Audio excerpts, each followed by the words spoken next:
জুলাই আমাদের এই যে প্রজন্ম, এই বর্তমান প্রজন্মের প্রধান আবেগের জায়গা হচ্ছে জুলাই গণঅভ্যুত্থান। সেখানে আমাদের প্রত্যেকের অবদান ছিল। এই গণতান্ত্রিক বাংলাদেশে আমাদের নানান ধরনের মত পার্থক্য আছে। গণতন্ত্র মানেই হচ্ছে মত পার্থক্য, ভিন্ন মতে এবং পথের চর্চা। সেটার জন্যই আমরা দীর্ঘ 17 বছর আমরা লড়াই সংগ্রাম করে গিয়েছি এবং এই জুলাইয়ের মধ্য দিয়ে আমরা আনুষ্ঠানিক বিজয় অর্জন করেছি। সুতরাং এই বাংলাদেশের মাটিতে আমরা যারা এই মুহূর্তে এই বাংলাদেশকে পরিচালনার জন্য বিভিন্ন জায়গা থেকে, সরকারি দল বিরোধী দলের জায়গা থেকে আমরা ভূমিকা রেখে যাচ্ছি, আমরা প্রত্যেকে জুলাইয়ের প্রশ্নে আমরা ঐক্যবদ্ধ। আমাদের ভিতরে হাজারো মতো পার্থক্য থাকতে পারে, কিন্তু জুলাইয়ের প্রশ্নে বাংলাদেশ ঐক্যবদ্ধ।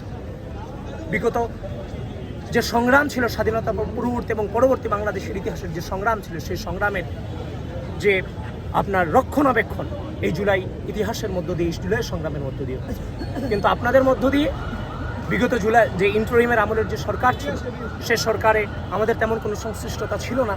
আমরা জানি না জুলাই জাদুঘরকে কীভাবে উপস্থাপন করা হয়েছে। কিন্তু বর্তমান যে সরকার আছে, গণতান্ত্রিক সরকার, সে সরকারের কাছে একজন জুলাইয়ের রাজপথের কর্মী হিসেবে আহ্বান যে জুলাই শুধুমাত্র একটি নির্দিষ্ট ইতিহাস নয়, জুলাইয়ের ইতিহাসটা অনেক বড়।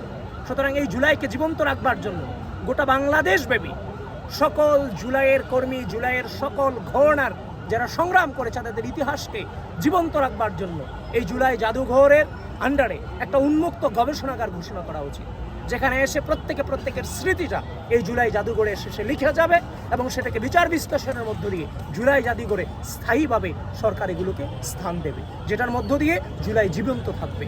অলরেডি বিভিন্ন উদ্যোগ নিতে আমরা ব্যর্থ হওয়ার কারণেই জুলাইয়ের ইতিহাস কিন্তু ইতিমধ্যে অনেকে ভুলে যাচ্ছে, সেটাকে ভুলতে দেওয়া যাবে না। সুতরাং জুলাইকে জীবন্ত রাখবার জন্য সরকারের উন্মুক্ত গবেষণাগার ঘোষণা করা উচিত, যেটার মধ্য দিয়ে যে কোনো শ্রেণী পেশার মানুষ তার জুলাইয়ের ইতিহাসকে যা সর্বোচ্চ জায়গায় যেন সংরক্ষণ করে রাখতে পারে এবং এটা দিয়ে পরবর্তী প্রজন্ম যেন এই জুলাই জাদুঘরে ঢুকলে জীবন্ত জুলাইকে যেন দেখতে পারে এবং পড়তে পারে।